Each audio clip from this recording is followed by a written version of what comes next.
Welcome, everybody, to AIM Research.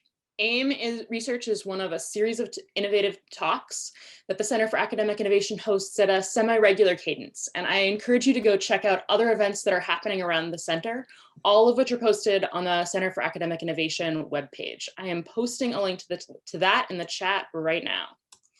Two logistical notes before we get started. We're using the meeting version of Zoom today so that we can have more of a back and forth conversation. To that end, you might want to switch to the speaker view so you have a better view while the talk itself is happening. Trevor Parnell and I will be keeping an eye on the chat for any questions you may want to ask, and we'll create space to talk through all of those with our speaker after he finishes his presentation. With that, I'm so excited to welcome Dr. Steve Engel today to AIM Research. Dr. Engel is an assistant professor of English and the director of composition at Defiance College. His research interests include plagiarism, failure, writing pedagogy, baseball and fiction, gameful pedagogy, graphic novels, and creative writing. He's joining us today to share his work on plagiarism, ideological dilemmas, and fraudulent identities. Steve, welcome and take it away. All right, great. Thank you so much. Let me click a bunch of buttons here to make sure that we're all seeing the right things.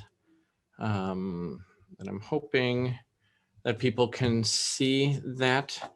My institution uses Google Meet, so I'm a bit of a novice with Zoom. So if for some reason I drop out or you don't see what you're supposed to see, please just let me know. But it's a real honor to be here today. There's a little bit of built-in pressure when you're speaking, for the Center of Academic Innovation, especially in a year when academic survival sometimes feels like the primary goal. And there's also pressure when you return to your alma mater. So I feel the good pressure to make good on the training and learning that happened during my time at the joint program in English and education.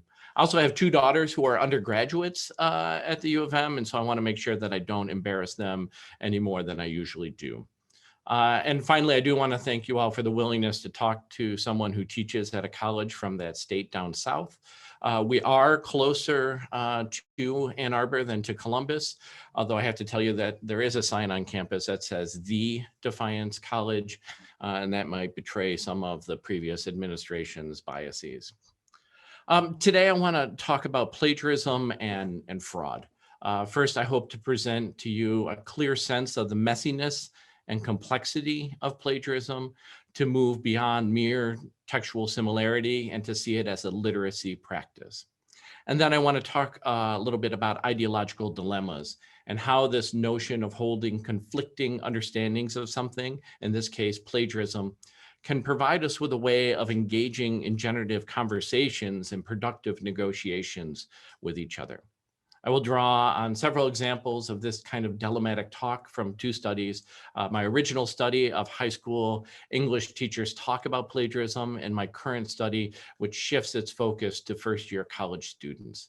Building on that, I'll offer up some possible actions that we can take in order to better negotiate these dilemmas. And finally, I'll touch on an article that a student, April Johnson, and I are working on or have written called Looking at Co-Authorship Abuses and how this misconduct can make visible some of our beliefs about plagiarism, authorship, and originality, and to show that some of these dilemmatic ideas are not limited solely to students. There's a moment towards the beginning of the talk where I will ask you to respond to a question in the chat box, but if any other time you have a question or comment, feel free to include that and I'll do my best to address them at the end. And so I'd like to begin with a thought experiment here.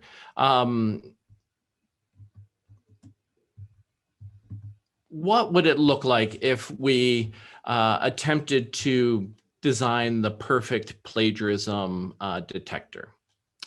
Obviously, we would want something that would match all of the text so that we could do something like a Turnitin or a Google search where we could enter in a phrase and of anything that might raise suspicion. We might have to think a little bit about the similar characters, how many similar characters we would want to capture. So let's say if we wanted a string of 42 characters, a paper that began ever since the beginning of time man has would get marked as maybe plagiarism, but maybe we would want to figure out a way to differentiate between plagiarism and cliche. Since the increasing sophistication of online translation apps, it's easier to take a text in another language and translate it and then present it as your own. So our perfect detector would be able to match the text in question with potential sources in other languages. Our perfect detector would also catch translations of translations and maybe translations of translations of translations. With Google Translate, for instance, you can take a text, translate it across a number of different languages, and then end back up in the original language with a text that no longer is identical to the original text.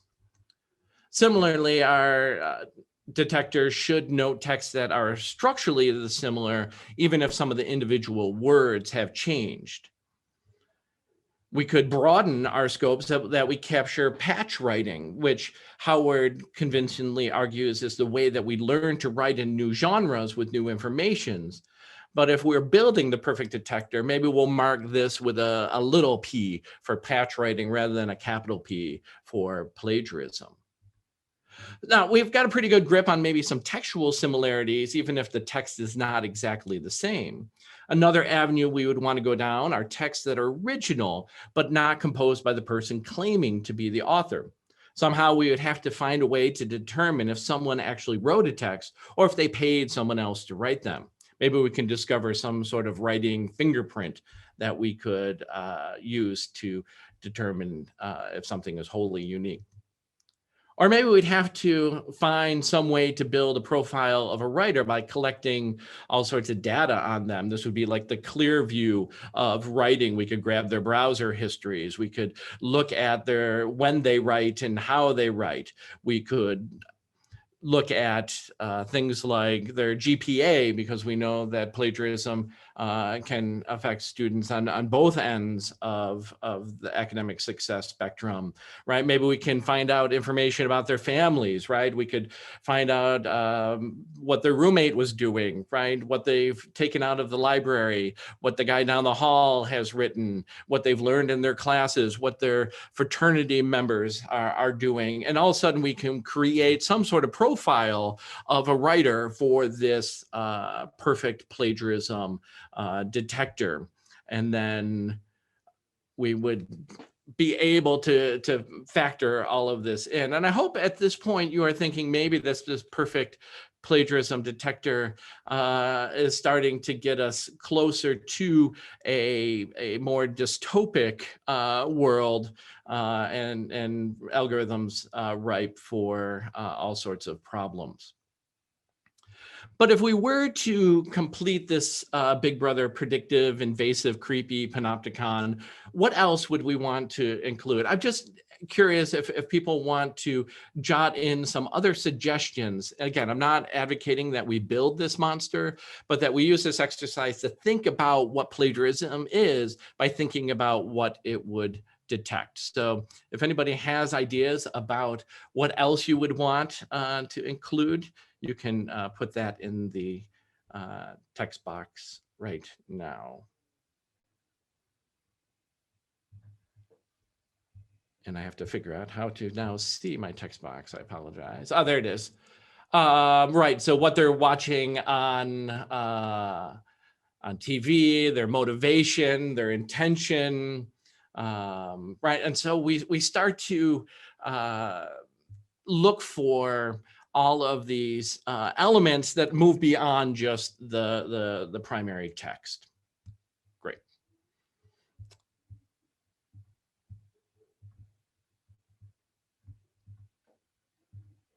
And so I wanted to introduce at this point my own understanding of plagiarism that comes from a number of composition scholars, including Rebecca Moore Howard, who argues that we probably should get rid of the term plagiarism altogether, since it's such a loaded term, and that we should think about fraud, citation error, and patch writing. Fraud consisting of the more deceptive acts of claiming something as your own that you didn't write. Citation error covering the conventions of acknowledgement and attribution, and patch writing, a developmental stage of writing in which the writer attempts to incorporate a source text, but fails to meet a certain level of proficiency. I take Catherine Valentine's claim that plagiarism is a literacy practice, which helps broaden my understanding of what we do with that text as a practice. So we can start to think even about sponsors of literacy. I guess not anyone would want to be a sponsor of plagiarism, but what are the things that we do that, that encourage or restrict plagiarism? Robillard and Price remind us to pay attention to the reader's role in plagiarism, especially in academic context. Too often the literature on plagiarism explores plagiarism either in a purely clinical or textual way, or in a purely reactive way, how angry we are, and the fear and distress that plagiarism causes us. And Robillard says we need to think about both the text and the embodied reader's affective reaction to the text. And so I'll shift to a definition by Diane Pecorari, who in her book on plagiarism in higher education, after analyzing several plagiarism policies from academic institutions, comes up with a definition that she thinks that we can hang on to. And she's going to say that plagiarism is a form of academic misconduct involving a writing process which results in an inappropriate relationship between the new text and its sources. Specifically, plagiarism involves a writer reusing the new propositional context and or form of expression from another text without adequately signaling that relationship to the reader, and with the intention to mislead the reader about that relationship. And so there's the whole thing together. So notice that she focuses on the relationships between text and readers rather than just an emphasis on textual similarity. And so with this more complex and robust definition of plagiarism, it's likely that people will find themselves in ideological dilemmas. So Billig et al. Talk about the ideological dilemmas as holding contrary themes at the same time. Often there is a tension between an intellectual ideology and a lived ideology. But the key thing here is that this dilemmatic position is not one of hypocrisy or laziness of thought. Instead, these dilemmas are the stuff of thought and argument. If we don't have ideological dilemmas about certain topics ever, it's probably a topic in which we feel there is no debate or taboo. And to note, when Billig in this quote here is talking about ordinary people, he's trying to set them apart from professional thinkers, right? Like philosophers or scholars who are able to script out nuanced positions, but rather talking about how people talk in their everyday lives. Now, this tension has long been felt in the field of composition studies, even if it goes by a different name. So Peter Elbow talked about the importance of embracing the contraries in teaching, of how you have to be both the mentor, the coach, the encourager, but also the gatekeeper, and that we need to be able to hold those simultaneously. So plagiarism is complicated, and when people deal with complicated things, they often find themselves in dilemmatic positions. So with my initial study, I wanted to interview high school English teachers and to see what their talk revealed about their understanding of plagiarism. So conducted a series of semi-structured interviews presenting scenarios about gray area cases of plagiarism, and then over 16 hours of interviews spread out over 6 months. Once I got the interviews and transcribed them, I went through the text and completed several passes of open coding. I then examined the text looking for 3 themes, which I had seen in my review of published pieces on plagiarism in English Journal, which is a high school focused English journal, and then C's, which is more college focused. And those 3 themes were on authorship, ownership, and community. And then drawing from the work of discursive psychology and interactional ethnography, I focused not only on the language choices of the participants when they told stories about plagiarism or explained their decisions and their thoughts about that, but also their lived experience and the contextual forces that they had in the places in which they had these moments. And one element that kept coming up is the sort of striking uses of metaphorical language when talking about plagiarism, especially when teachers seem to and students seem to talk about plagiarism as a crime or as a sin or as a disease. So the first participant that I want to look at in that original study is Kate. Kate was the department chair of a high school suburban English department of about 10 members. The department had just started to use Turnitin to respond what they had felt was an increase in plagiarism at their school. And in this little bit of text that I'm going to show you, she's talking about a case at the end of the semester in which she's discovered a student who has plagiarized their final project and has to decide whether or not to fail this student and prevent the student from graduating. So she says, after making that decision, she says, and I went home that day and stormed around my house and kicked everything that I could that wasn't a child, because I felt like a big, stupid fraud in front of my whole department because I caved. We've been towing the line. That's it. You got to stand strong. You've got to. And I'm looking at this kid who's a disadvantaged kid to begin with. And what am I teaching her by not graduating? And at the same time, what am I teaching her by letting her graduate?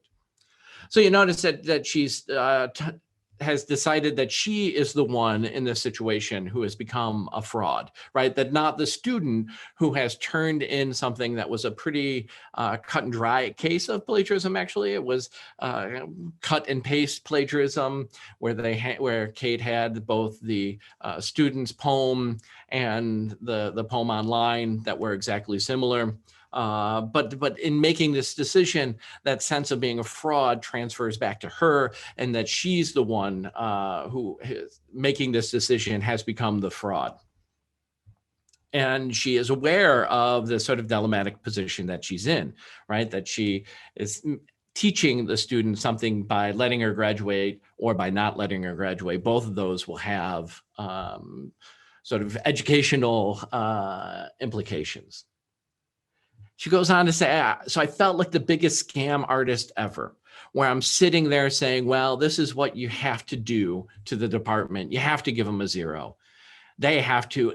And then when push comes to shove, it's graduation and everyone's staring at you, and what are you going to do? Do you worry about the kid? Do you worry about your reputation? Do you worry about the integrity of the program? So we're all teachers, and I think we all end up going with like the human solution every time we can, which is probably stupid.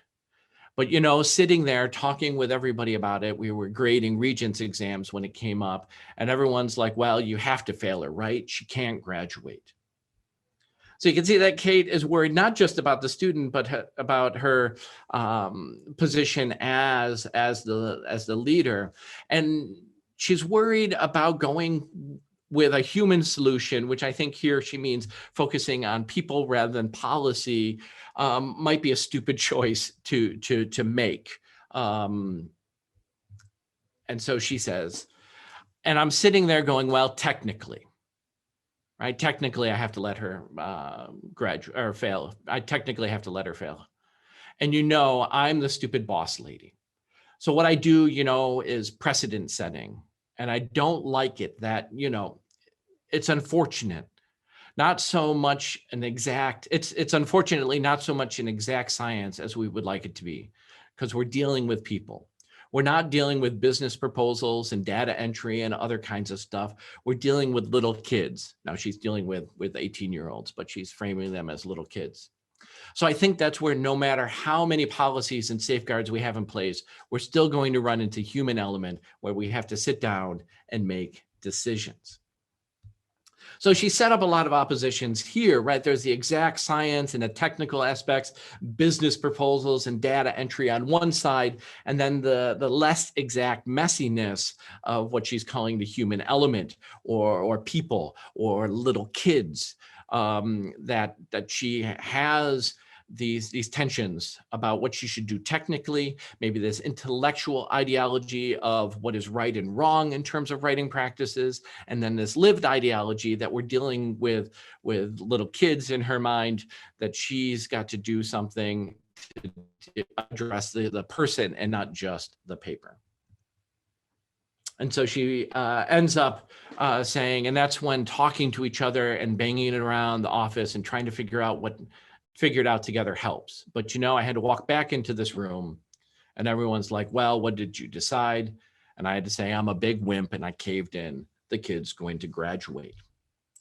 So at the result of this dilemma, I think two things come up. One is, and one of the strengths of this department that I was looking at is their willingness to talk through these kind of dilemmatic positions, right? What she calls banging it around the office, that they're willing to have these conversations, although at the end she's forced to make a decision and describes herself as a wimp, right? As not being strong, as not towing the line, as not holding the line in this battle of this fight with plagiarism, and that she caved in. So in that, right, we could see that when teachers are talking about plagiarism, right, even though they were able to clearly give me definitions of what plagiarism meant, right, clearly able to articulate positions, when it came to sort of their lived ideology, things became much more complicated. And luckily, in the case of that department, they were able to engage in conversations to make sense of those dilemmatic positions. In my current study, I've extended those scenarios to currently enrolled first-year college students at a small Midwestern liberal arts college. My recruitment did get paused a little bit because of COVID, but I'm going to present some preliminary results of some of the initial interviews that I did. I first want to look at Roger Johnson. By the way, these are all pseudonyms selected by the participants. And so Roger Johnson was telling me a story about his survey of Western music course. After turning in the assignment, the professor alerted the class that 2/3 of the students had plagiarized. Roger was happy to tell me that he was not part of that group, but because of that experience, he feels like plagiarism is more common in college. And I was really struck by the way that he's going to differentiate between sort of intentional plagiarism and unintentional plagiarism. I think what we looked at earlier in this talk is how we're trying to tease apart intent when we think about plagiarism, so that we have cases of fraud, which may be intentional, and then to think about citation error or patch writing, rather than just calling it unintentional writing, but naming it same way. But Roger saw everything as plagiarism, and whether or not it was intentional. And then this part here, he's talking about what instructors, what college professors should do about that. And he feels like the decision about how to respond to plagiarism is really up to the teacher. And I asked him if he had a sense of what counted as plagiarism or not. And he said, this is his first English class. Now, at this school, their first English class is a second semester first year course rather than a first semester. So he's had one semester already at the campus. He's in the second semester here. And he's trying to finesse out the line. So I think that we get the sense that even though he's trying to figure it out, he's relying and maybe pushing off any of the confusion onto his professors to provide clarity. He does say that the line gets a little fuzzy at times, right? There are professors who crack the whip real hard on this, and there are some professors who seem to see it on the side, tell you what you did wrong and allow you to fix it, and they give you a second chance. So there, it seems like some teachers are a little more lenient while others are level, he says. And I said, which one is better? And I was surprised that he leaned on this thinking about the harshness is good, right? So that it's not the situation's not dragged out, and that that there's clarity, especially because for college students, the stakes of plagiarism can be really high, right? So not only is a possibility of shame, a public humiliation in class, or failure of a class, or of the assignment, or expulsion. And so when I think about this here more, Roger is hoping that those dilemmatic positions get resolved, and rather than wanting to wrestle with that uncomfortableness, is trying to get his professors to give him a clear-cut response. A second little piece that I want to look at is with Suzanne. Now, Suzanne had transferred in from a large state school during her first semester. And when she talked about the type of instruction that she had gotten about plagiarism, it seems to fall into the just say no school prevention, right? Don't do it. Don't do it. That was pretty much it. That's what she was told. When I asked her, did they tell you how to do it, or how to, write in such a way that you would avoid that? No, it was just don't do that. And I think it's just really indicative of how we sometimes teach about plagiarism, especially in writing classes. We announce it on the syllabus on the first day, and then the same thing with the drop ad period, right? It's announced here, some things to pay attention to, but not brought up any time until there's a situation, and then we rely back on, oh, I told you not to do it, right? And there's no negotiation, there's no conversation, it's just a declaration.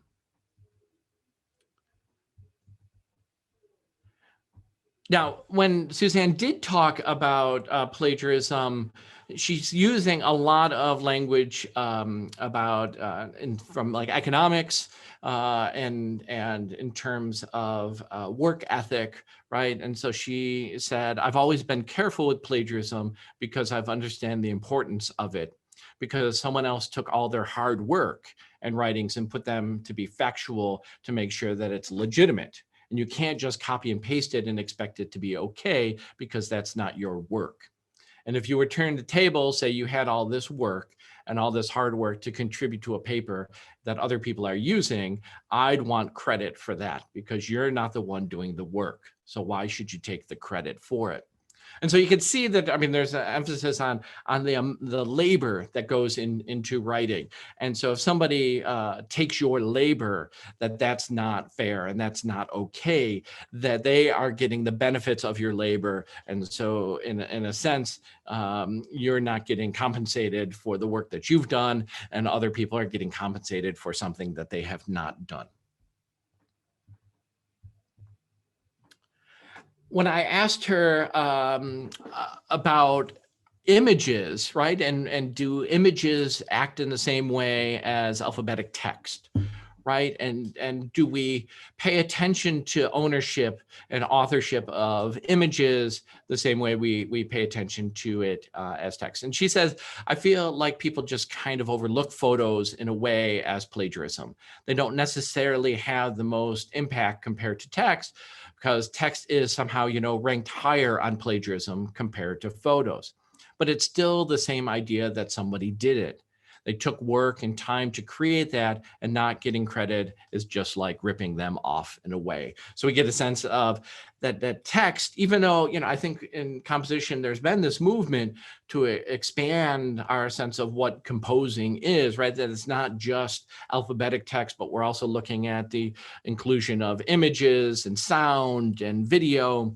But students still have this sort of two-tiered sense of what kinds of things need to be cited, what needs to be acknowledged, right? And I think even professors have the same sort of tension about do you cite the things that are in PowerPoint presentations, images, how freely do we use images versus language from an academic article, even if we see both of them as having authors. But then again, here she's talking about that economics, and so that if somebody is taking something and getting credit, that is a crime, you're getting ripped off in that way. So more, I guess, scam artists there. When Suzanne was talking about her motivation to avoid plagiarism, it's about sort of her individual sense of who she is, right? And so she was saying people who are serious about their academics and about their writing, right? Because you're supposed to be finding that information, you're supposed to be getting it into your own words and using it as evidence, but someone else is doing it for you. It's not the same. Like, it loses meaning to the paper because you didn't go through the effort of writing that paper and making those points. You had someone else do it for you while you got off easy and paid them money for it. And there's more potential of them plagiarizing because how trustworthy is that person is to make your paper. So I think it's really funny. She's striking here that she's concerned about sort of contract cheating. And how do we know that when you pay somebody to write a paper for you, if they're really writing the paper themselves, and perhaps that they're plagiarizing because they're already in this sort of suspect transaction, and so maybe they're not even a reliable source.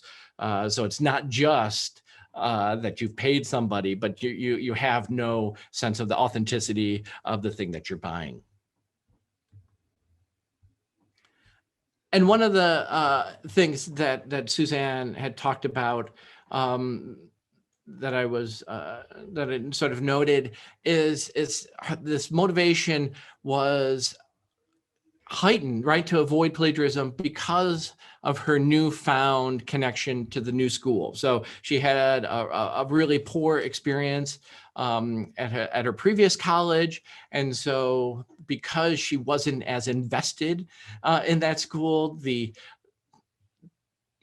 think she still had a sense of herself as a writer and wouldn't want to be accused of plagiarism, but it felt heightened at her new school, right? Because she wants to do the best she can, right? That she wants to be a good writer. And if she feels a sense of belonging in that location, it's changing the way that she's interacting. The relationship that she has with the text and with the reader has been changed so that it feels like maybe if you're dissatisfied and you're unmotivated, that sense of community and belonging and obligation to a reader is lessened, but in a place where you feel part of that community and a sense of belonging, that obligation is higher.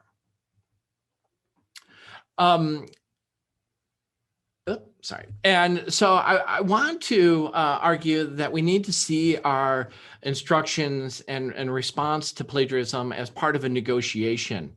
Although here I put this picture up and it struck me, I was like, what are those people doing? Oh, they're touching hands without masks inside in the same room. And I was like shocked that actually existed at some point. But this negotiation between the writer and the source text, so that we think of it not just as how we use text, but how we negotiate with other writers, and a negotiation between the writer and the reader. That is, how do we see that what we are offering up is not just a a one-way street, but is rather a give and take, that the reader is involved in the way in which we write.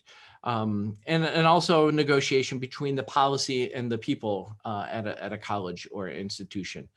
We need to recognize that we'll be in dilemmatic positions and that our students might not like the uneasiness that position puts us in, but we need to model a way to hold those contrary ideas. And then just one final thought, these issues are not limited to just student writers. So April Johnson and I wrote a piece for 4C's IP, the C's Intellectual Property Annual, about co-authorship abuses that affect academics. And so we have discovered that that even in scholars, there are issues with translation plagiarism, where writers will take academic articles written in other languages, translate them into English to get published in English, or to even take articles that are originally in Russian, translate them to English, translate them back into Russian, and try to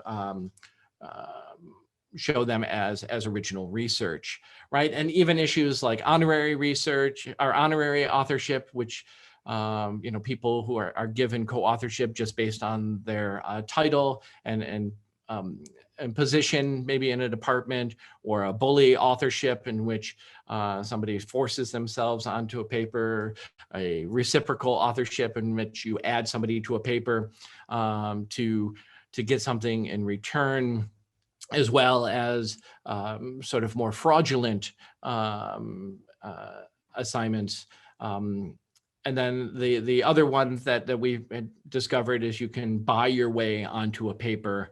You can either buy a first author position, a middle author position, or you can buy the whole paper and fill it up with all your friends as you want. But all of these authorship abuses, sort of make us realize what we value and maybe make us question how authorship decisions are made, and will put us into dilemmatic positions about what kinds of things we find distasteful and what kinds of things that we might find ourselves in.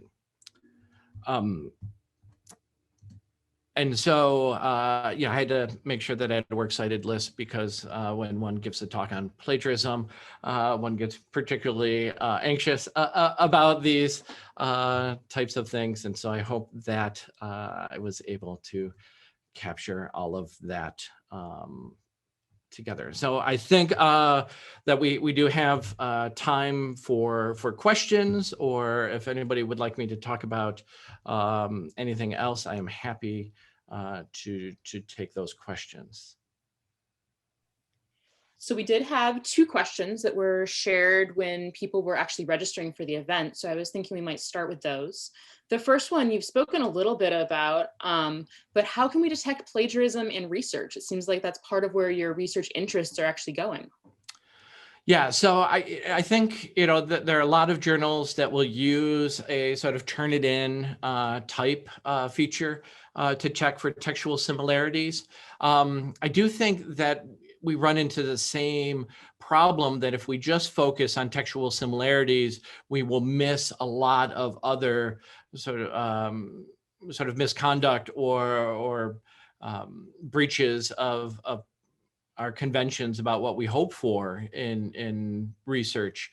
I think transparency is helpful. So I know that the people selling positions on papers are relying on scholars or publishers to be able to add co-authors to at the last moment. And so I think some of the policies and procedures there might eliminate that kind of abuse.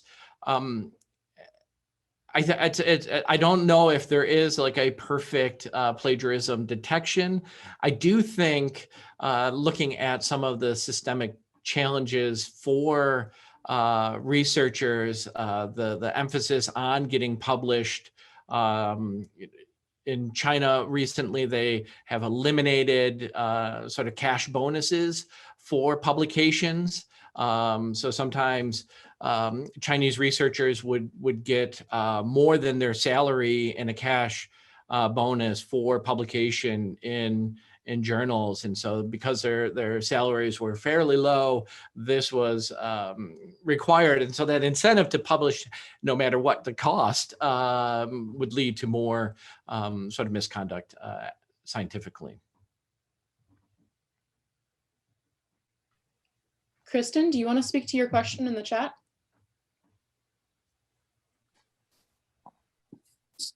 Sure, you're pitching me eating my lunch during this.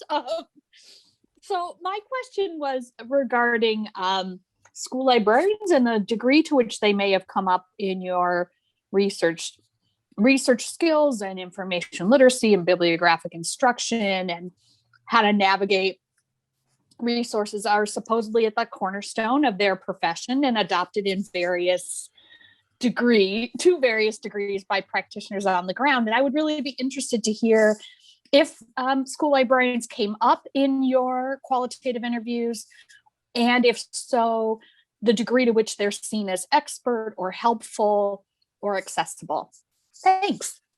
Yeah, that's a great question. In the interviews at the high school level, there was a real there was a silence about librarians, right? They didn't come up, or if they came up, rarely, right? And I think that's a lost opportunity for high school classrooms, high school teachers to bring in librarians to help with that sort of structure. I do think that one of, in my own personal experience as a high school English teacher, that when those sessions go wrong is that they end up being a little bit like announcements on syllabi, right? It's sort of given at the beginning of the research project, here's how to create a works cited list, here's what to do, and it's not given in that sort of just-in-time information where students need that probably at several points along the way of a research project or a writing project, right? How to pay attention to sort of ethical source use initially when looking for sources. How do you think about paraphrase and summary in the middle, and then think about sort of the attribution and acknowledgement later on. So I would ideally you would have sort of an extended conversation over time, so that it's not just a one-shot deal in which the students might not even have started their research and they're getting lectured about what to do. I'm not saying that all librarians have done this. I'm just saying, when students, in my personal experience, complain about trips to the library, it feels disconnected. And so to find some way to have students in the process to get that information seems like it would be valuable.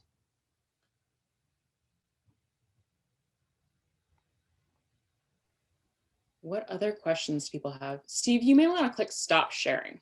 Oh, okay. Thank you. Yeah, absolutely. I'll ask one. So I appreciated your slide on co-authorship.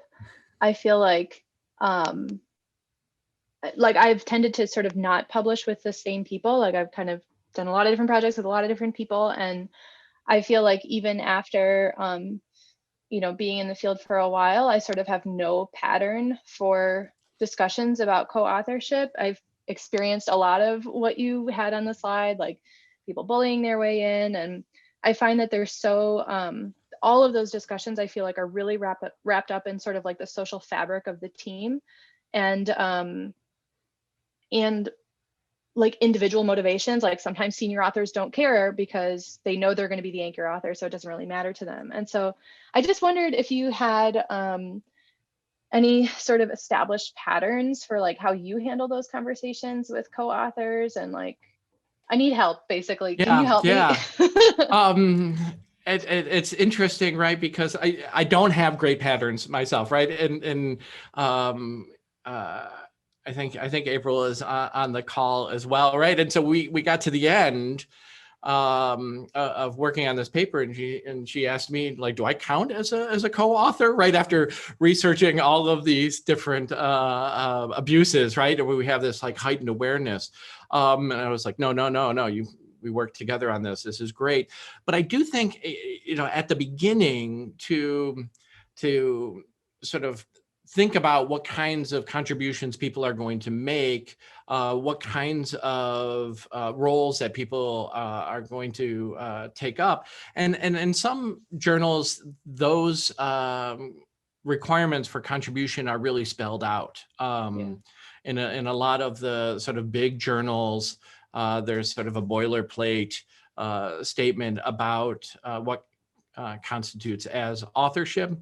Interestingly, in composition, there's very few of the journals have explicit things, maybe because we think we have thought about it already. But thinking about the writing process and the research process, again, at multiple points. So it's not like, hey, we're about to send this off. Now we're going to have the conversation about order, about who we're going to include on the byline. And so, I'm a big fan for early and often kinds of conversations about those things, and not assuming that everybody has the same understanding of what a contribution includes. Yeah, thanks. Steve, when you listed paid as one of the co-authorship abuses, yeah, I was actually thinking about it from the inverse. I've known a number of situations where people have paid editors, and those editors have had transformative impacts on what is understood out of the research. Is that something that you're seeing coming up as well? Yeah, so I think there's, when we were thinking about paid authorship, we were thinking about people who were paying for positions on papers, right? So papers that had already been written, and so now you pay a certain amount of money to be added. But there's certainly ways in which you can pay somebody to write something for you. I've seen ads for people that are willing to write somebody's dissertation, which, by the way, sounds like the worst job ever. Like, why would you pay, right? So if you're going to write a dissertation, you might as well, get a degree, right? I can't imagine how much you would have to pay somebody. I mean, I could tell you what I'd be willing to pay somebody to write a dissertation for me, but I don't know the cost. And I think, interestingly, what we had noticed and what sort of spurred our investigation of this is seeing some of these email that were sent to researchers that were really deceptive, right? And some of them, it looked like you were just paying to get your piece published, to cover some of the publisher's cost, or there were some issues about, hard to tell whether these were predatory journals or not. And, if you have people who have like K awards in the sciences who need to have, early career researchers who need to have publications, again, that incentive to try to get on paper no matter what. Thank you. Other questions? Probably have time for a couple more before we wrap up.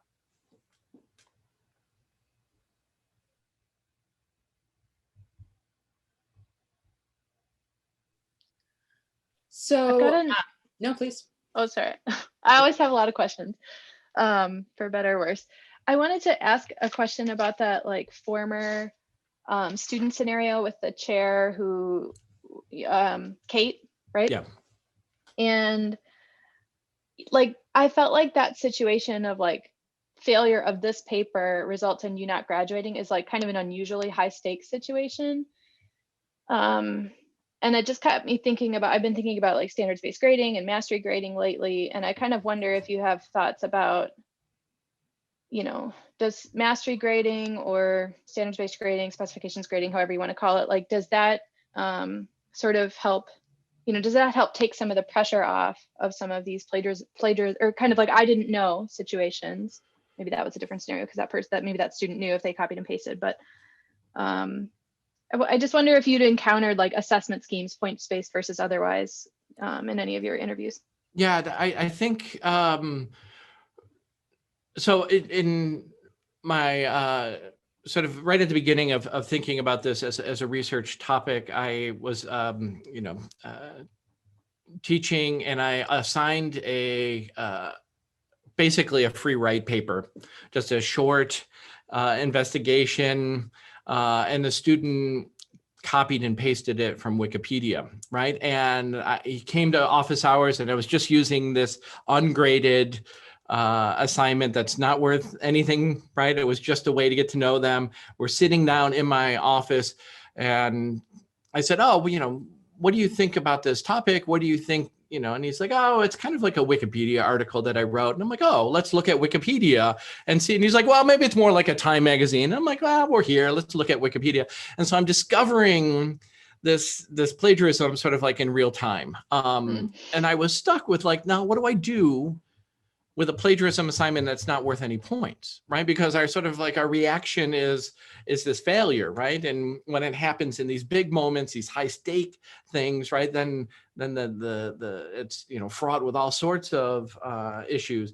But I found myself stuck as well. Like, wait, I'm angry, I'm pissed off that I gave you what I thought was a super accessible, easy assignment, right? And you copied and pasted, and then, and I feel like, how dare you try to pull this off on me, right? I'm, et cetera. And so, I think if there are ways in which we can shift some of the focus on learning as opposed to on grades, that can reduce some of the issue.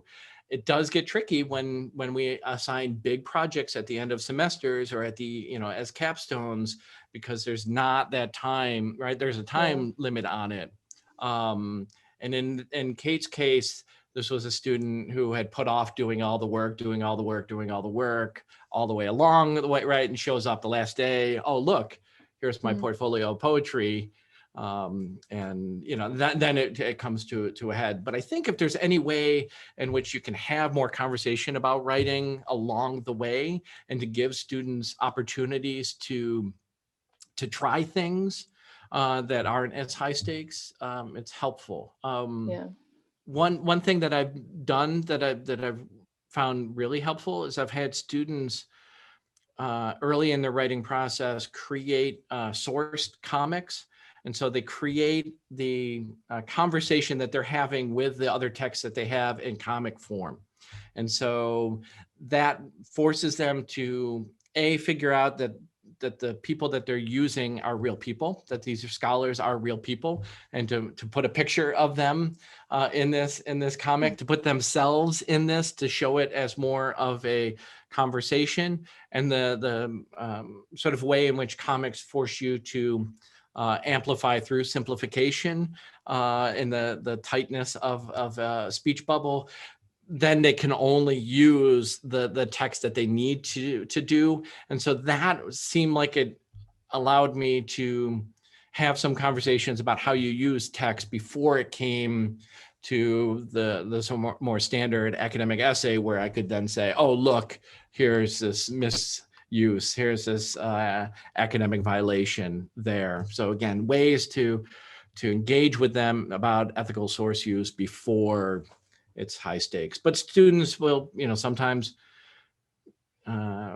work around any of my cleverness and say, "Oh, here at the end, look at this fully formed paper that it came from my head, like Athena from Zeus." Thanks. So I really appreciate the sort of comments from John Royce, thinking about much of how we approach plagiarism comes from a penalizing consequence frame.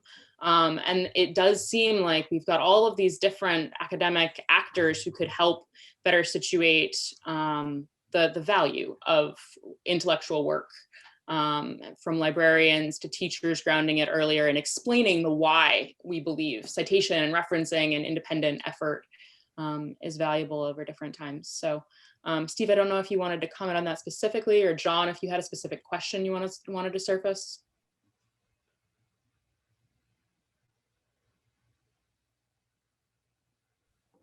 no specific question really, but I am wondering how early we can start teaching good practice, honest practice. Yeah, I mean, I think that, right, I am not an early childhood educator, but I would think that that there has to be ways in which we can incorporate, some sort of instruction about even attribution, right? Like who says this and what do you say, right? So it's almost the I say, they say kind of modeling, maybe at a younger age, so that that we're seeing writing as a conversation, rather than as an attempt to do quote mining, right? Where you're going to look for that one little puzzle piece of information to patch that over. Yeah, so I would think that we don't have to teach MLA in early childhood education in terms of works cited lists, but can we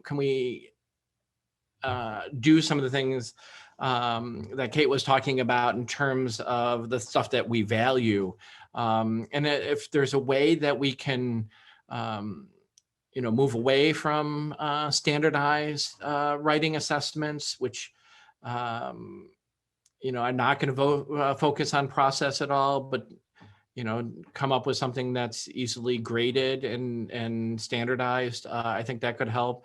Would love it if we could move first year writing courses away from grades to some other system, so that students aren't under that pressure to have to turn in a paper so they can get into the B school or keep their 4.0 or something like that.